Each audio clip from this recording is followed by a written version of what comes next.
Hello everyone and welcome to Mastering League. In this episode we will cover harassment in lane. Here is a quick overview of what I will be covering in this video.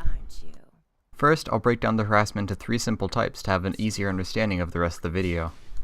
The first harass that I will label will be called random harass. This harass is when you throw off spells and autos at random points. It is overall the least effective of all harassment because it is mostly random, doesn't effectively use prediction and lane control to push an advantage. The next type of harassment will be labeled as predicting harass. This harass is when you're reading your opponent's movements and shoot spells by predicting where they will go. This harassment is very closely related to random as you cannot completely hit every spell, but using the predicting method of harass combined with the knowledge of the skill shot speed and cooldowns will ensure many more spells to actually hit your opponent than just randomly throwing them at certain periods. The last harassment type is what I like to call guaranteed harass. Although it is not 100% guaranteed that it will always hit, it will hit most of the time, and using it completely effectively in lane will win you it very easily. Guaranteed harassment is when you use the spells or auto attacks at the same moment they are either walking forward to get a last hit or they are already in the middle of getting a last hit. During this time the champion will not be moving, and using a spell on top of them will nearly guarantee the harassment, or they will dodge it while missing the CS. Either way, it will be a win-win. So now that you have an overview of all the harassment types, you can just go out there and get Challenger, right? No. Just because I told you what each harassment type is and how to use it doesn't give you the big when to use it. So let's go in depth on each one and tell you when you actually should use each one. Firstly, the random harass is something that I feel that people shouldn't actually learn, so I'm going to be skipping that one. Now let's go in depth on predicting harass. You should know the general idea of shooting by leading where your opponent may be going, but here are some things you might want to think about before the game starts and as the game keeps on going. One important aspect of the lane that you should learn is the runes. When you're going against someone and they aren't running magic resist as a mid laner and you are AP, that will allow you to outtrade them if you actually are running magic resist. This will make it much easier for knowing if you're going to win a trade early on. The next important thing that you should remember is the matchup that you're against. Specifically, spell cooldowns in the range is very important here. In this clip I back out each time after I use a Q, since I know that Cinder's Q is nearly half the cooldown. When she uses up the cooldown, that's the time for me to go in and damage her. The third important thing to remember is minion aggro. Minions deal a truckload early and will make you lose trades if you fight in them. A rule of thumb for myself is to get all of the harass in and back out immediately unless I can kill them with the next spell rotation. This allows me to get maximum damage for the amount of time that I harass and keep myself at high HP by backing off immediately. Fourth and lastly is wave management, aka ganking junglers and abusing leads. Unfortunately my clip does not represent this, so you will have to imagine it. Imagine I'm poking Cinder a lot, getting her down to maybe 60% HP, but because of the constant poke, I accidentally shoved the wave into her tower, and if I walk forward to CS with my autos, my risk of dying to their jungler is extremely high since now I'm very far away from my own tower.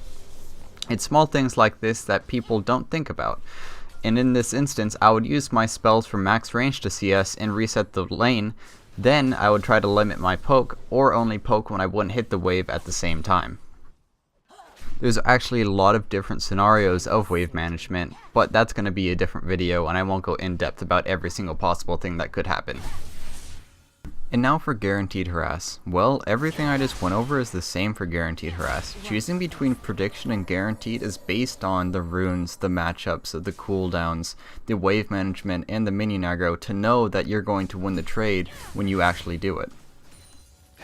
Now for the examples of harass. If you remember everything that I taught, then winning trades will come more naturally as you play more often. The first example is right after the clip that was just shown. I have a kill on Fizz and a good advantage in lane. Now runes are mostly important levels 1 through 5 before the first buy, so we can count that one out.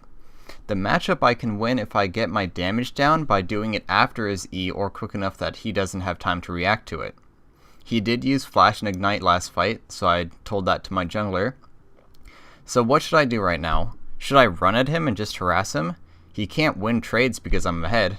Well, no. Shoving him in would allow him to get experience under his tower and making harassing him tougher because as I could get hit by the tower every single time that I go under to harass him. So the best thing that I could do is being patient and just CSing with autos. That means I get to freeze the lane toward my side, plus denying him his own CS, because if he comes up, then I go in for guaranteed harass.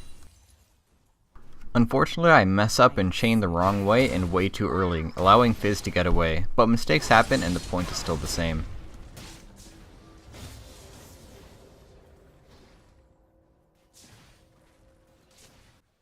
For the next clip, I'm against Lulu and I've been out-trading her all game so far.